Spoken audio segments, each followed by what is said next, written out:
Good afternoon, everyone, and thank you for joining us for Self-Directed IRA Saturday for Quest Trust Company.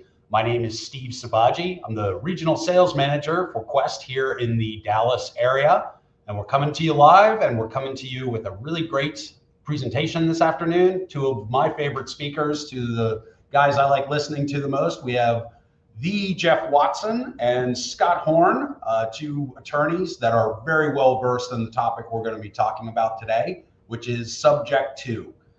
I'm sure a lot of people know or have heard about subject to mortgages and how it's becoming more popular. I know I have personally been coming across a lot of people lately who have been telling me that this is a strategy they're pursuing. And, I think that a lot of people have the perception that this is a great way to make money faster or to get that home. But like anything, there are a lot of factors that you have to take into consideration when you're doing this. And before you engage in a strategy like this, you really do want to know the ins and outs. So that's why we brought Scott and Jeff here with us today to go through this. So we're going to talk a little bit about what it means when you purchase a home subject to, the pros and the cons of the arrangement, and then determine if it's the right strategy. And there'll be a lot of other questions that we go through along the way as well. Before we get started, just the quick reminder of the disclosure. This presentation is purely for educational purposes. Any of the content here is not meant to constitute tax, legal, or investment advice. And before you engage in any kind of transaction, always make sure you are seeking out the advice of an advisor, an attorney, or a CPA before you engage in any deal, and always do your due diligence. And let's remember, this is an option available to you through a self-directed IRA. Again, this is a very popular strategy utilized. Remember, that self-directed IRA is that retirement planning tool that you can use, where you can use the benefit of your retirement money and get all the tax advantages of the IRA.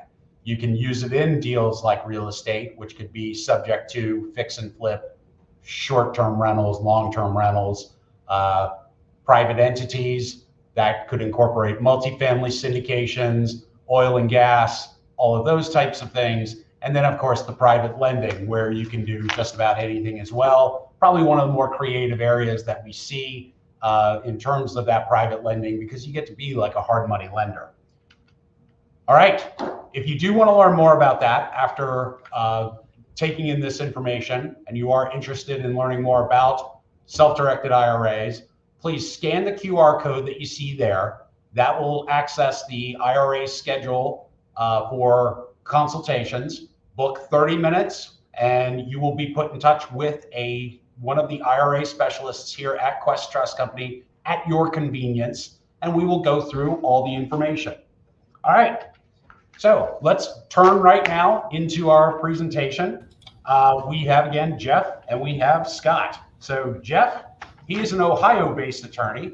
He's been active in both trial and hearing practice since 1991. He's been a real estate investor for quite a while, since the early 90s, in residential and commercial.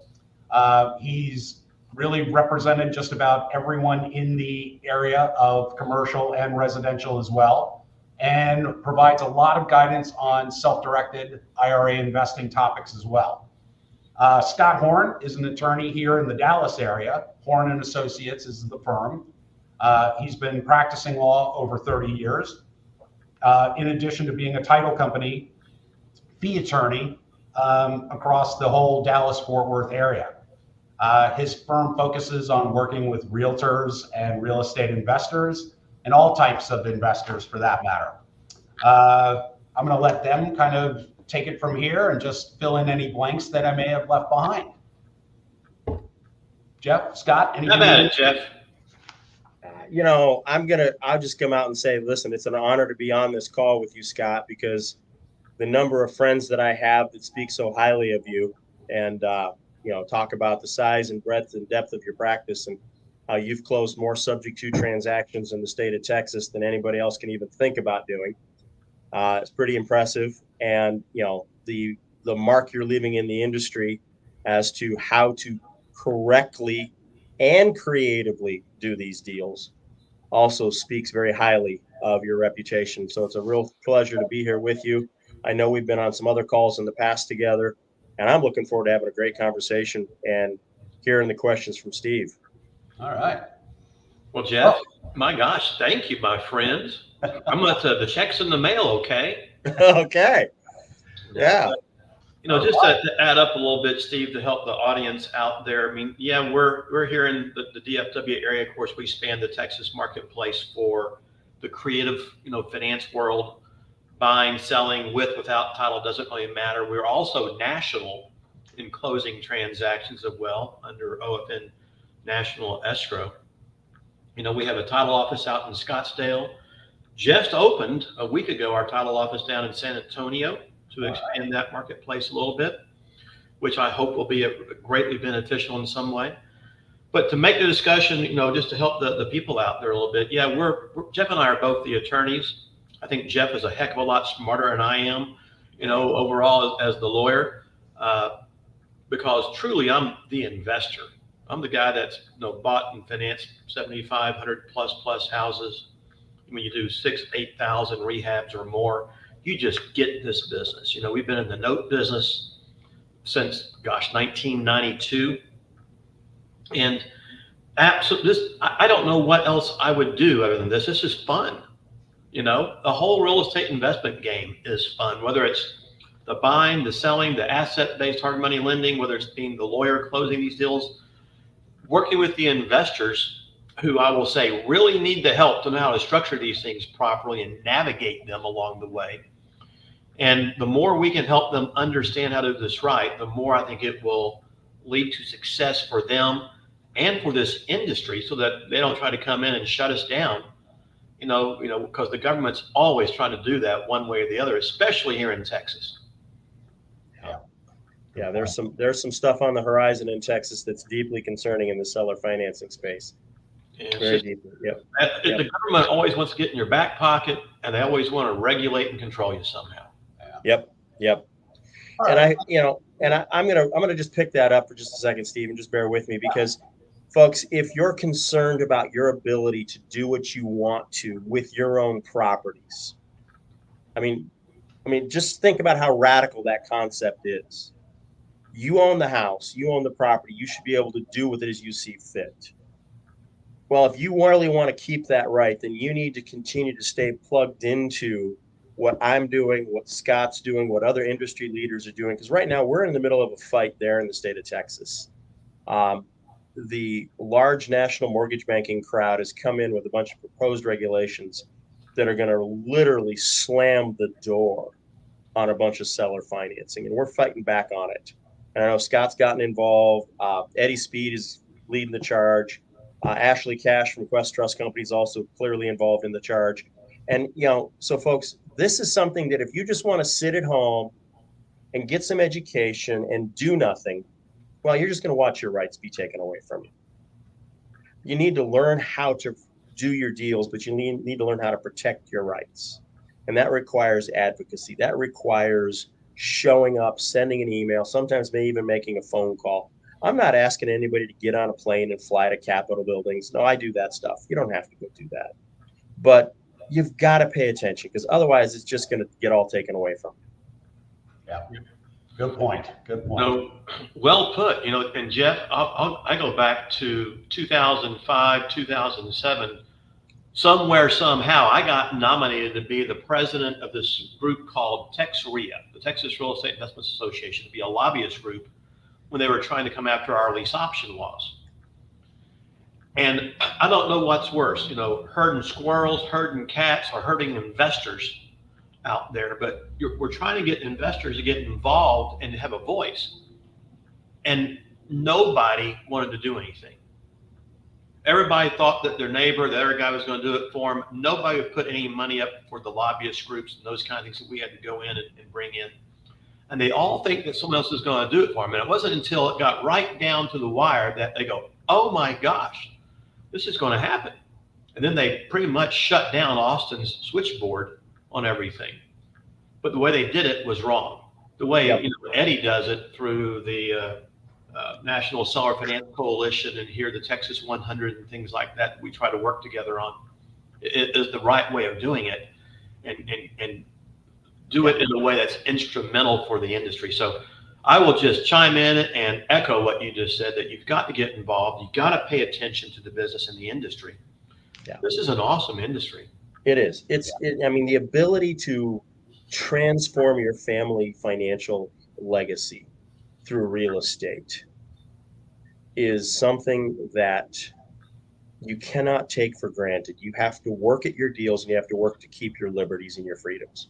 And you have to, I mean, and Scott, I got to tell you that, due to the leadership of people like Eddie Speed and yourself and so on this particular fight that we're engaged in right now, we've already been able to reach into the governor's office and make our situation known. And I mean, that's because we've gotten a depth of people that have relationships and know how to do it right. And like you said, Scott, angry phone calls, that's not going to solve the problem. You've got to provide a constructive solution. You've got to ask questions about, well, what about this? Did you think about that? And because I still believe that Texas is very much a state that wants to recognize liberty and individuality. But there's a lot of people who just don't understand the flip side of some of these regulations that they're looking at. And they think it's a great idea because no one speaks out against it, so everybody's in favor of it. That's not the truth. So, yeah. I always say, I feel like now I'm going to have to get a gavel with you.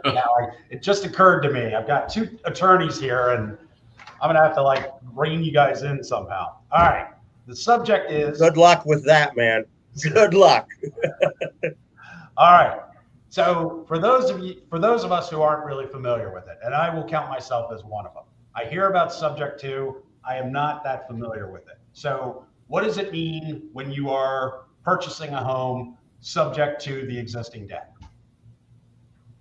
All right. I'm going to take a first stab at it, and then I'm going to let the expert clean up any mess that I make, if that's fair. Absolutely. I'm going to begin by saying that every real estate transaction that I've ever been affiliated with, ever seen, whether the title company that I have a little piece of and I do a bunch of doc prep for, every real estate transaction is a subject to transaction. We're buying it subject to something. We're buying it subject to easements, rights of ways, roadways, future taxes, past taxes, whatever. But when the question you asked, Steve, is where we're buying it subject to an existing mortgage or deed of trust, securing a promissory note, usually made by an institutional lender, and we're not paying the loan off when title transfers from the seller/borrower to the investor/buyer. Instead, we're making written assurances that we're going to continue to make the payment and keep the payment current. That is subject to, in a nutshell, the way I see it. Yep. And just to add on to that, Jeff, because that's on point, and no, it's subject to, or then subject to the existing debt, right? Right. And this is where you want the marketplace to understand it may be a first lien mortgage, maybe a first and a second lien mortgage, maybe a down payment assistance loan. There might be a HUD partial claim deed of trust. Now, I will make a comment, and Jeff, you can correct me here if you think, but for instance, as I said, a DPA, down payment assistance loan, or a HUD partial claim deed of trust, where these loans have zero interest, zero payments. And I don't see a need to take those sub 2 because they can't be foreclosed upon. Now, the debt attaches to the property, and you want disclosure of that, of course. For instance, in our affidavit of debts and liens and those kind of things. But I don't go to the trouble usually of executing a deed of trust on those documents. And, when we're doing this subject to the existing debt, one of my biggies, well, there's a couple of things. And Jeff, you tell me here too, but I see some people here in Texas, at least, where the investor is doing a sub 2, as we call it. but they're having the buyer and seller sign an additional note. Now, here in Texas, there's not a requirement of that I'm aware of. If you go to Arizona, and Jeff and I have been on some podcasts out there before, Arizona has a requirement where you have to do that.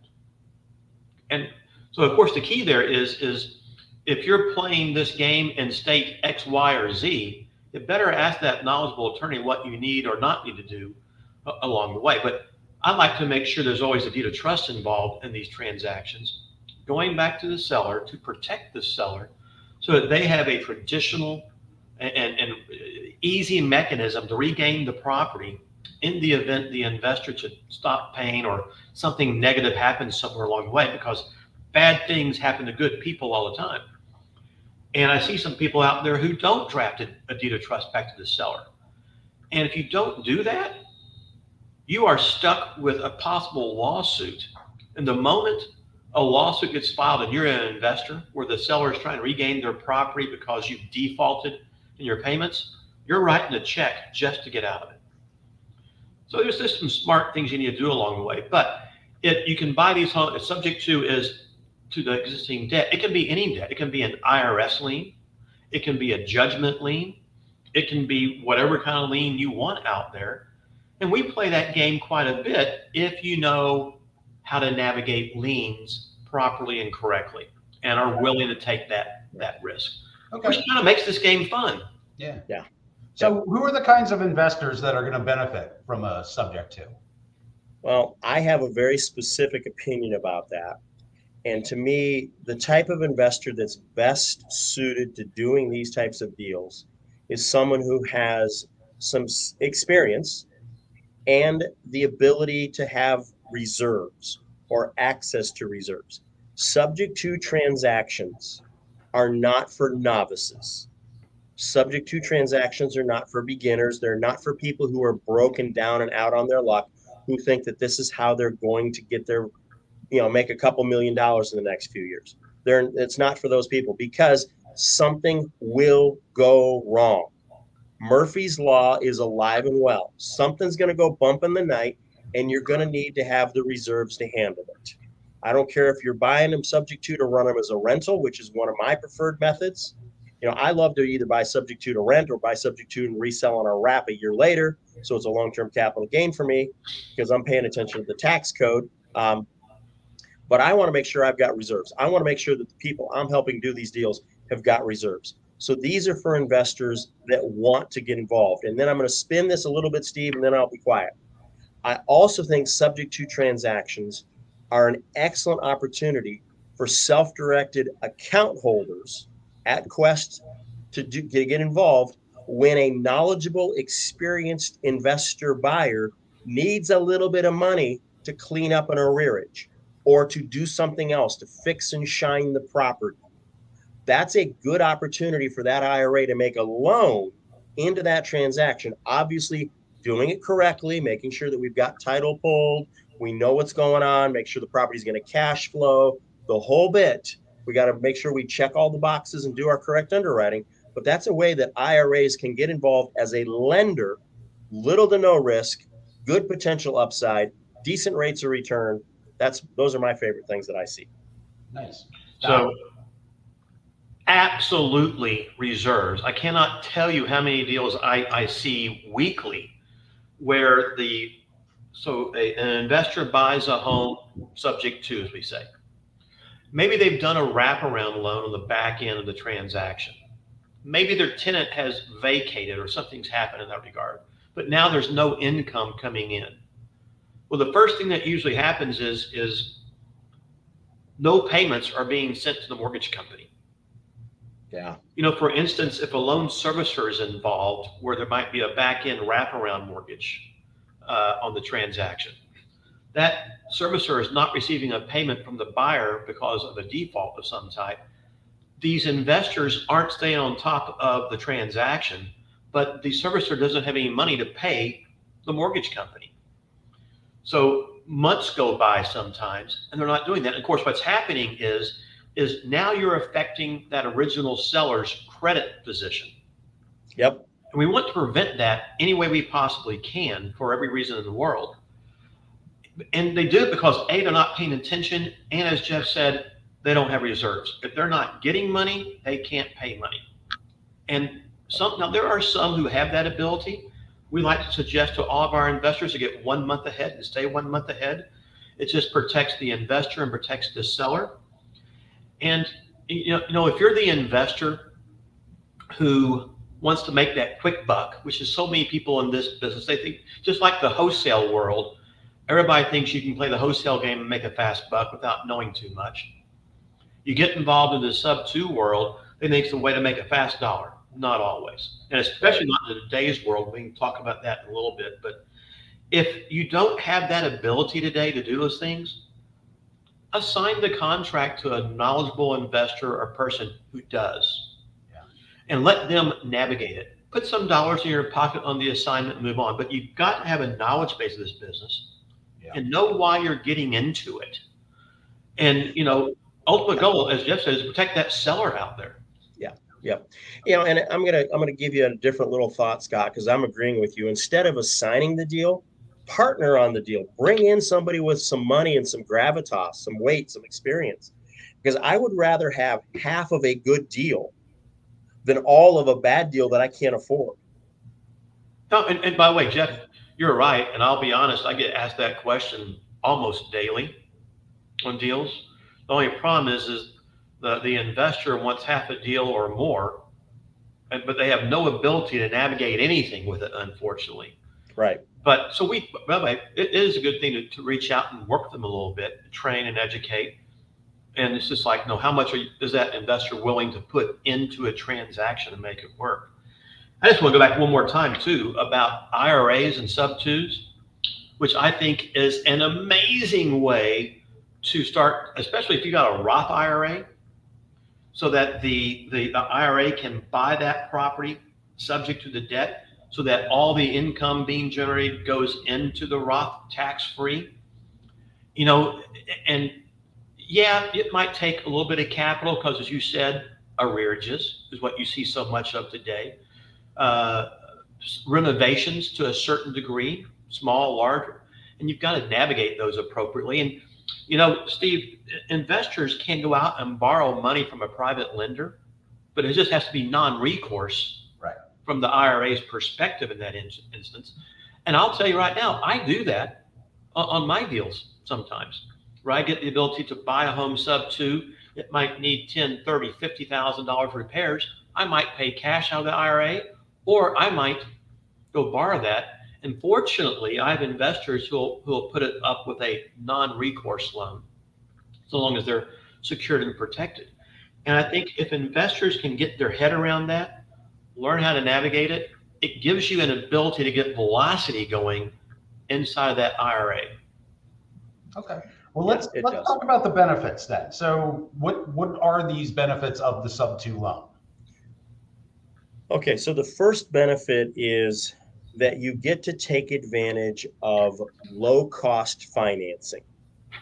The whole idea behind sub-2 and why it has gotten so popular these last couple of years, and I remember I saw the sub-2 world reopening going into the COVID nightmare and shutdown, okay, is because we saw what interest rates were going to do, and they've gone up. And you have people who have bought houses in the last 2 and 3, 4 years that have 2 and 3% fixed 30-year mortgages on those properties. And now those properties may have a little bit of equity. They may have already wasted that equity by having a larger rearage. It doesn't matter. But getting access to a few $100,000 of locked in place, long-term financing at a 2 or 3% on a property that's going to continue to appreciate and probably cash flow, that's the power in getting a sub-2. And like Scott just said a minute ago, imagine knowing how and then successfully putting a couple of those deals inside of a self-directed Roth IRA. That's going to change what that IRA is going to look like in the next 5 to 10 years. We're going to stick a comma and a bunch of zeros in there. Yeah. And Jeff, same light there. It's the interest rate. I'd much rather pay 2.5%, 3.5%, 4% than 8.5%, 9%, 9.5% to my bank if I can, or whatever the current mortgage rate is or current DSCR rate is. It's about capturing a 30-year mortgage, out there instead of what your banks do typically, which is a 15, or a private lender's mortgage, which is less. Right. It's also about limited liability. When I go to my bank, I'm signing on a dotted line. If I go to one of my private lenders, I'm signing on the dotted line. I'm taking that personal liability along the way. And so I'm able to do this with limited liability. And I call it, when we do a subject to transaction, you may not have financial liability. You do have what I call moral liability to honor the deal and do it the right way. Yes. And these are really commodities. I've heard these inklings out in the marketplace. I haven't heard it lately, where they were going to do away with the 30-year mortgage. I don't think that's ever going to happen. If it ever did, okay, it's a commodity if you can do that. But let me make a comment also about, the subject to deals and the benefits and whatnot is you have to be able to analyze these deals. And to give you guys two real life examples, and there's all sorts of options, but we were looking at two houses in the San Antonio marketplace in the last 2 days. Both are foreclosures for next Tuesday here in Texas. Jeff, what are your foreclosure dates in Ohio?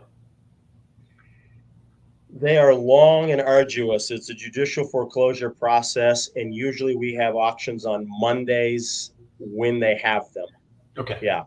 And here in Texas, it's the first Tuesday of every month. So it's a little more consistent, a little bit easier. This is a great state, thanks to all those, robbers back in the early days who founded Texas, I guess. But we were analyzing the two deals, and both had great interest rates. One deal had zero equity. You're going to be out of pocket $30,000, $35,000 to get in the deal. And you look at the deal overall, and it was going to take so long to recoup the your capital you put into it and get a return. It didn't really make sense. And renting the home almost puts you into a negative cash flow position on the property because it had been bought at the top of the market. So the purchase price that people bought it for, the monthly payment with our wonderful taxes here in Texas we deal with, it was hard to get that thing to break even. So you're going to lose money on that deal, unfortunately. Yeah, you're going to pay your loan down. You're paying down principal. Yes, it can escalate in value over time. And the question is, you have to weigh the odds out.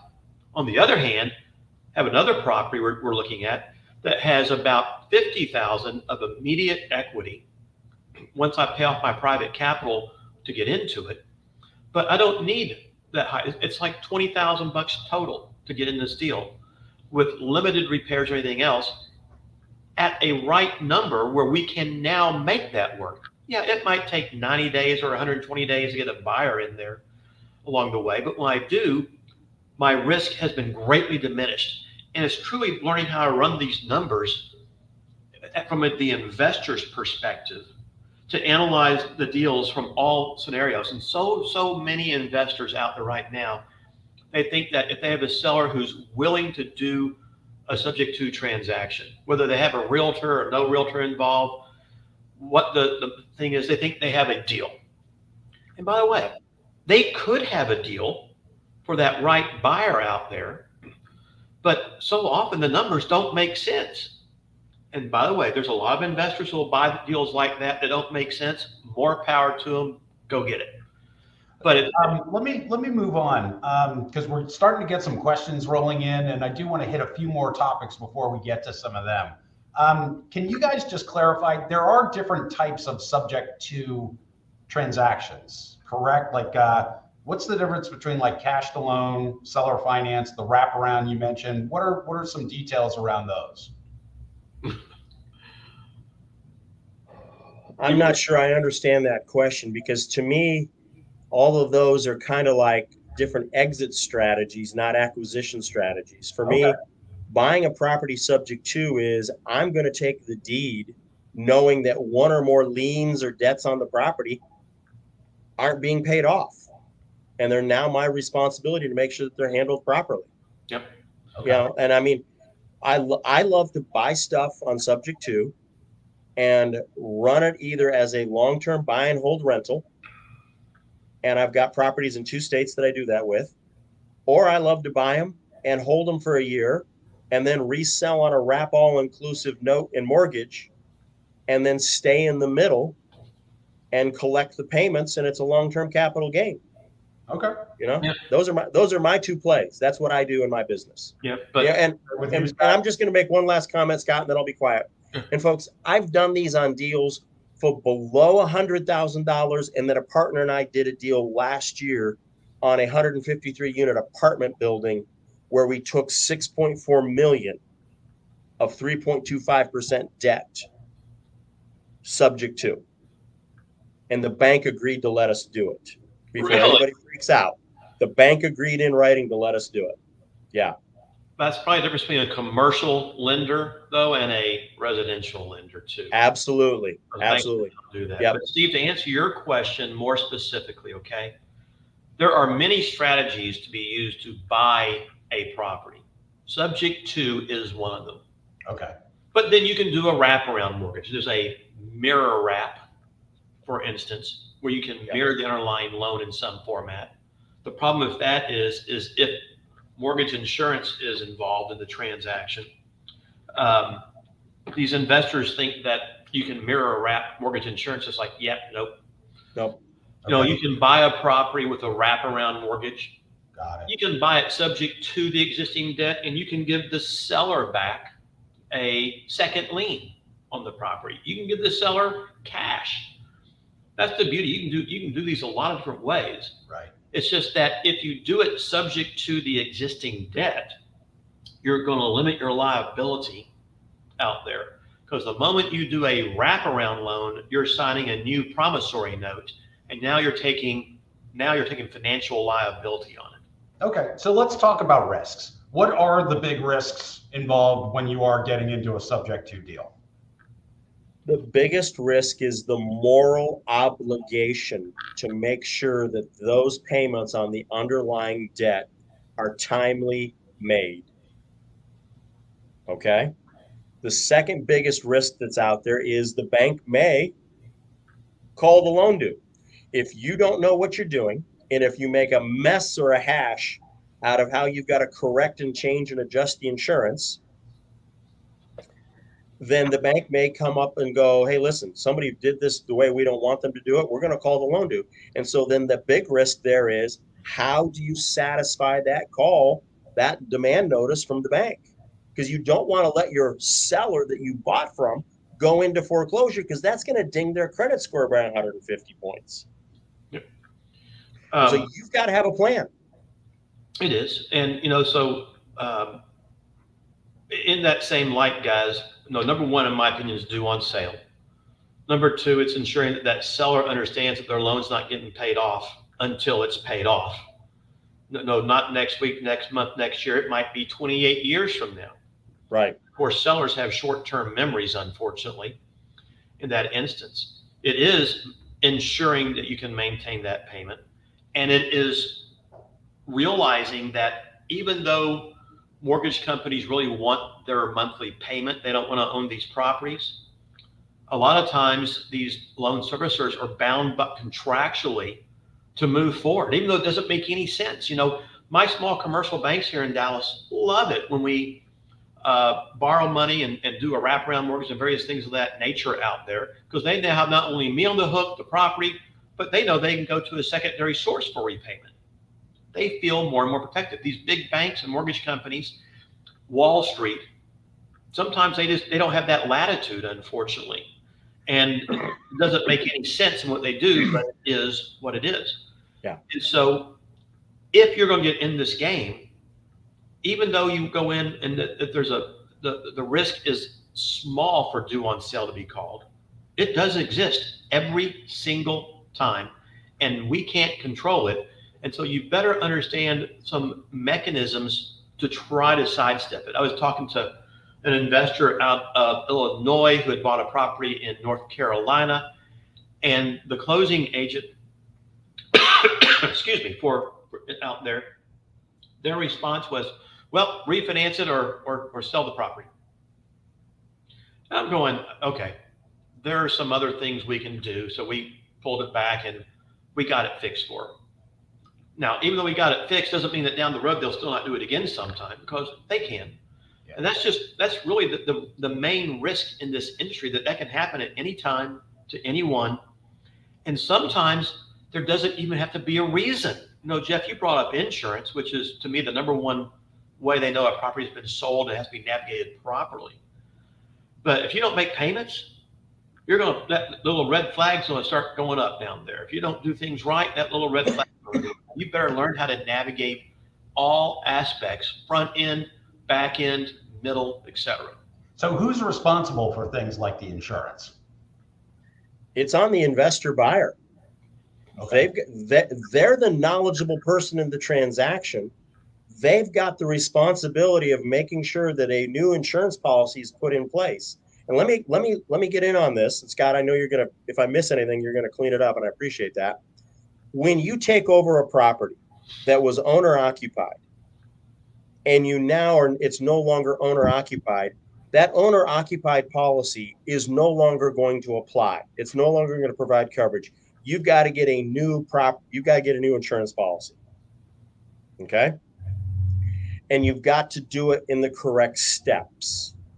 Now, the good news is I've seen more and more servicers try and automate this process for adjusting and updating insurance coverages to where you don't even have to talk to a human being anymore. They've got a special web portal. They've got these other things where you can literally submit the new declarations page. And as long as it correctly has the right addresses and the right names on it, and it covers for the right amount, we're good. And you just have to know all these things. You have to know, listen, I'm going to run this as a rental policy. So it's got to go from a homeowner's policy to a renter's policy. I've got to list that existing seller as a named insured. I've got to put my title holding entity on as a named insured. I've got to make sure that the lender's listed as a lost payee so that they get the check sent to them if the house burns down. And then we're good. It used to be a little more complicated. You used to have to talk to human beings and have to be careful what you say. But now I'm seeing more and more of this automation and systematizing, and it's making it easier. No, it does. And, insurance, Jeff, is so important. I was talking to an insurance agent, and in the industry, so many people think, you can double insure, keep the primary insurance in place and get a new insurance policy. To me, that's going to create one of the world's biggest cat fights in the event of a casualty loss of some type. 2, they want to get added on as a co-insured to that existing policy that Jeff said might be a homeowner's policy. But the problem is when you purchase a home and you become the owner, the seller is no longer the owner. So you need to be named as that primary insured on the policy, that seller as the additional or co-insured, whatever you can do. And as much as I don't like changing the insurance a lot, I was told by one of my insurance professionals here just the other day, it's like, have you actually read the insurance policy? And it's like, yeah, no.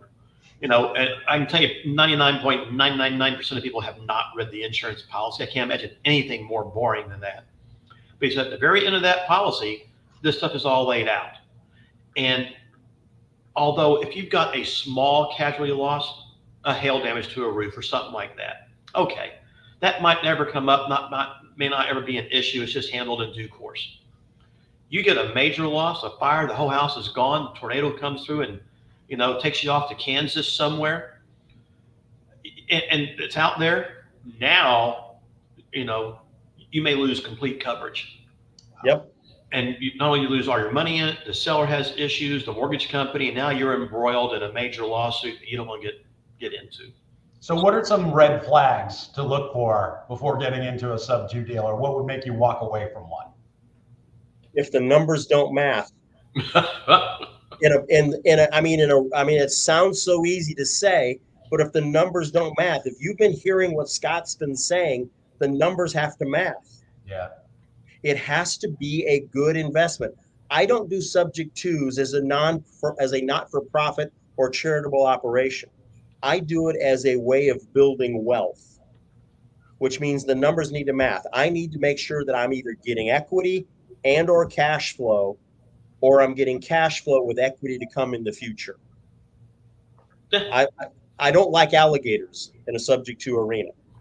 Yeah. Well, and Jeff, that's exactly the game you play, but you have to run the numbers, because sometimes the numbers are just too great. Yep. By the way, you can throw money at it all day long, but if you put a ton of money in a deal, what if they do call the loan due? What if you are unable to unwind that deal without paying off the first lien, which makes no sense because there might be limited equity, or maybe you're into a negative equity position with the money you get to come out of pocket for that deal, whether that's repairs or whether it's the reinstatement amounts. Either way it might go. Steve, I'll throw another thing out there that I keep seeing a lot of, because there are so many newer built homes built in the last 12, 24, 36 months that are coming down the pike out there we're seeing, where the mortgage company failed to convert the property taxes from the lot loan to the real property loan with the house on it now. Well, the county comes back in, rolls the taxes back, and all of a sudden, at least here in Texas, Ohio may not have quite the tax burden we have. But, for instance, we had one property where they were $13,000 in arrears in their property taxes, even though they were current in their payments, all escrow, all everything, because of that rollback. Right. You have to learn how to read your mortgage statement the right way to know what you might be buying. And not only do you have to read the mortgage statement the right way to know what you're buying, but you also have to then go check online at the county tax records, because it's really important to say, hey, what are the real estate taxes based upon what value? Because if the taxes are based upon a value that's no longer market, and the market has now gone up, you got to expect the taxes are going to go up, and then you got to redo your math. Let me throw one more thing out here too. In Texas, I know you don't have this in Ohio, Jeff, but in Texas, we had this thing that came down a couple of years back. It was called Senate Bill 43. Today it's called the Wrap Lending Bill. And it says that and so what this bill does, it describes a wraparound mortgage, but it describes any transaction where an existing mortgage is left in place. So they're defining a subject to as a wraparound mortgage in this bill. And it says you must close this in a law office or a title company, or it is void. Not voidable, void. Void. I've seen that now at least twice in the last 3 months, where they did a kitchen tabletop closing, and you just kind of go, oh my goodness, and it's like, you can't do that. Yeah. And so you've got to go back, unwind the whole deal, restructure it again, put it back together. And you can do that. It's just more time, more efforts, more money that nobody wants to pay. Imagine that investors are cheap. They don't want to pay any money. But you have to think through all these little nuances, because these are some of the risks that are out there. Making sure it was closed properly, escrow, running the numbers, do the math. Are you okay with this? Look at the what if factor, which always happens. Murphy's Law, as Jeff said in the beginning. All these things add up, and to be proficient, you have to understand this. And if you're the rookie in this business, get someone who can really, who's not, let them mentor you in it, do something, partner, as Jeff laid out, just as a CYA until you start to get more comfortable. Where's the best place to find these deals? Everywhere. Well, that's a great question.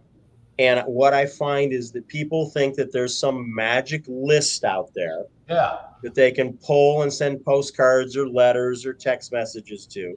And the answer is, I don't think there is a list anymore. I think we've got to find other ways to get to those people. And I find my deals through what I call relationship marketing.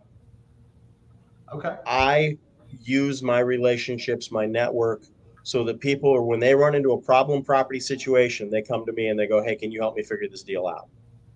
That's how I do it. Yep. And I want to go back to one other risk that we didn't talk about, because it's not a risk that occurs in Ohio, and it's not a risk that occurs in Texas, but it's a risk that occurs in about 24 other states.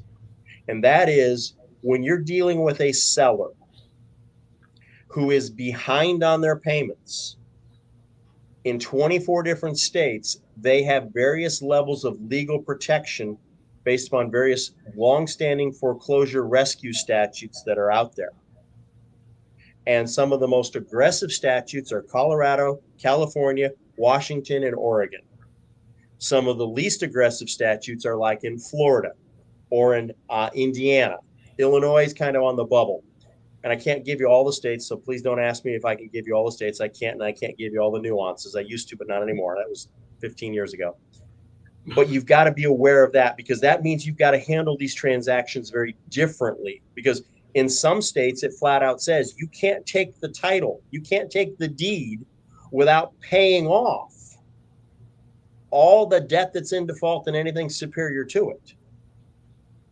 And so if you do that, particularly if you go back and do what Scott just referred to, a kitchen tabletop closing, God forbid, you have now probably committed a felony in that state, in addition to having a deal that is voidable or void. So, yeah, just learn what's going on in your state. I mean, don't think that you can watch some videos on Instagram and TikTok and even YouTube and become an expert. You can't do it. You've got to really take all this in. And this is why I go back to when I said earlier, subject twos are powerful, wonderful transactions, but they're not for newbies. They're not for people with no resources. They're not for people who don't have access to resources. You can be a new investor and you can be completely teachable. And if you've got a couple of friends and mentors that have done it and they've got some money, split the deals with them. That works so well. So Jeff, that the foreclosure rescue laws, dead on point, where you tell every investor, because here in Texas, we don't have that. It's out of sight, out of mind. And it's like, if you're going to buy a property in whatever the state is, talk to that knowledgeable attorney, ask the question, are there any issues or concerns I need to have doing this deal, and get good advice no matter where you might be. Another thing, just hate to backtrack a bit here, Steve, but it's your contracts. So many people want to use these one size fit all contracts. Forget the 1 page, 2 page contracts we see that you just laugh at them. But there are other guys that they're decent contracts and they try to make it fit in every state. But for instance, it might work in Arizona, it might work in Indiana, it might work somewhere else. But like here in Texas, no. They're leaving out the mandatory disclosures that are supposed to be in the contract between a seller and a buyer. Yeah, that's But they don't know what they don't know. Yeah. All right, we're closing in on time, so I want to turn to the audience now and take a question from the crowd. I want to start with this one here. Are there companies that service sub-2 transactions, collect for you, etc.? And who are some of the ones that you might recommend that work nationwide? Yeah, well, it's hard to find nationwide, by the way, but there are several that are licensed in many states. So here in Texas, we use a company called Provident Loan Servicing. They're in Texas, Arizona, Georgia, fixing to be North and South Carolina and Florida, a few other states. And there are a few servicers out there who cover more states out there. But you got to be licensed in every state, go through all their various issues in that regard. Yeah. But there are servicers that handle a lot of states. Some only handle a few. And I'm sure that there are local servicers if one of these companies doesn't service a particular state. So I know of 2 nationwide servicing companies, neither of which want to do subject to servicing. They just don't. Yep. And it's Allied and it's FCI, and they're flat out subject to, don't bring it to us. We don't want it. So you're going to have to find somebody that's either state specific or regional, and you're going to have to start making phone calls and looking on the internet. Yeah. FCI deals mostly with your larger service lenders and those kind of items. I get it. And it's a niche market that you just have to understand out there. And you better be prepared to pay extra for that servicing, because it's a much higher touch. It takes a lot more time and competence by someone at the servicing office. And I think this is the part that gets me. And I'm going to go on a rant, Steve. I'm sorry, brother. Okay. But I'm just going to pull my board privilege here for a second. Most investors do not understand what actually happens inside of a title company or attorney's office to close a transaction. They don't understand the complexities and the moving parts and the cost of doing business. They just complain about the fees. Most investors have no clue what a good servicing company has to do, what's involved, the record keeping, the tracking, the software. They have no idea what that costs. They just complain about the fees. Okay? And they don't understand what it really costs to run one of these high touch, fact specific businesses. No, All I get it. Yeah. I'm with you. Okay. This was the inevitable question that we all knew was going to come up. So let's run with it. My understanding that sub 2 with a self-directed IRA that has underlying debt, that the profit of as a percent of that is subject to UDFI to be exact. Is that still correct? Yes. I refuse to answer that question because I am not a CPA. No. It could be subject to UBIT, but until you've run your depreciation schedules and know what your Schedule E looks like completely, you have no idea if you're going to owe $2, $20, or $200 in UBIT. Right. And it's like I always tell people, that's not a reason not to do a deal. I mean, I remember an excellent presentation several years ago. I think I was in Chicago, and this young lady wearing this really classy pair of shoes was talking about UBIT on certain types of transactions. And she put a deal up on the screen and went through the whole thing. And she said, at the bottom line, the UBIT on this costs less than these shoes that I'm wearing. Jeff, are you looking at women's shoes? She made it an illustration point, Scott. Okay. Just trying to clarify. And Scott, when I'm people watching, particularly when I'm in an airport or somewhere else, I love to look at footwear of all types. I mean, it's really fascinating to see what both genders wear on their feet. It's Steve, we're going to have a conversation later, okay? Yeah. I thought this was going off the rails before. All right. Okay, let's get it back on the rails. This one again, I think is gonna got these little pop-ups popping on my computer. All right. You mentioned doing a sub 2 on a 100+ unit apartment deal with lender approval. It's my understanding any commercial property over 4-unit residential would be advised to lender approval. Well, if I understand the question correctly, if it is a commercial loan, should you get lender approval? And my answer is it's going to depend on the size of the loan. You could have a modest 4 or 6 unit building with a $400,000 or $500,000 note and mortgage or deed of trust on it. Am I going to bend over backwards and get lender approval on that deal? No. But it's $6,400,000. You better believe it, because I don't want that letter showing up. Okay, because I don't have that kind of money in my pocket. I can figure out where to go get $400 or $500 to get rid of it on a 4 or 6 unit. Yep, it's all relative, isn't it? Yep, it's all relative. Risk allocation. But once again, you got to do the math. Yeah. You know? Yep, I agree. We had another question from Kimberly, and she was just kind of wanting to, again, get some final tidbits that provide value to the seller and how they can feel comfortable to agree to it. And then the second part here, what seller is prime for sub 2, low equity and low interest rates? Yeah. But just, when I'm talking to a seller, Kimberly, oftentimes they're behind in payments. Oftentimes the house is in some type of distress, needs repairs, renovation, and the seller just doesn't have the ability. And oftentimes they're in a pre-foreclosure situation.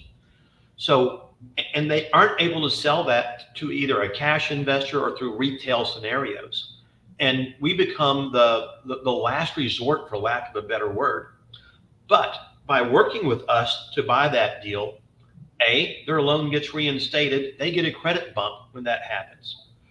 B, I'm going to come in, I'm going to repair, renovate that property and spend tens of thousands of dollars probably on it and get it back to pristine condition again. C, I'm going to give her a deed of trust that says, if I don't make my payments, you can take the house back and you owe me nothing. So it's a benefit to them if anything goes awry in that instance and they need to come back in somehow and take that property back over. But also, you know, these people, their credit has been destroyed because they're behind in their payments, all their arrears in the mortgages, and their credit's tanking. So as I'm making their monthly payment on time every month, their credit score is inching up every month, better and better and better. And they get the piggyback off of my back. And so I think when you take time to help a seller analyze their deal, what their options are, realizing they really don't have any options, and then how this can really be a benefit to the ways I just described, you can truly get out there and be a true benefit to the marketplace and the sellers who are doing this. Yep. I'm going to make one last point, which is a cherry on top of what Scott just said.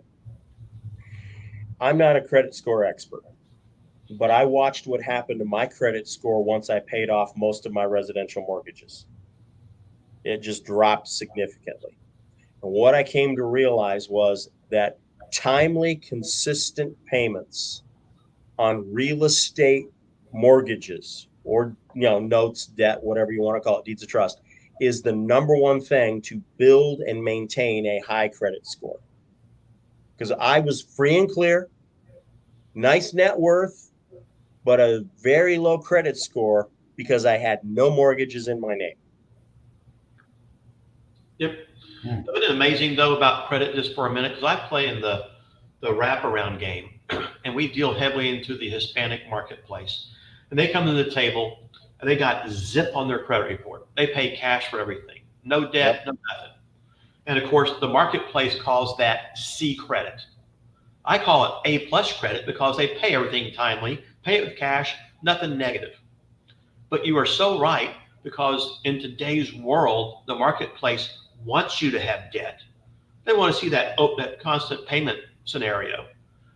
And I go, dude, give me that person who's debt-free with no debt or anything else every time over someone who has a lot. But it's just the way the game is played.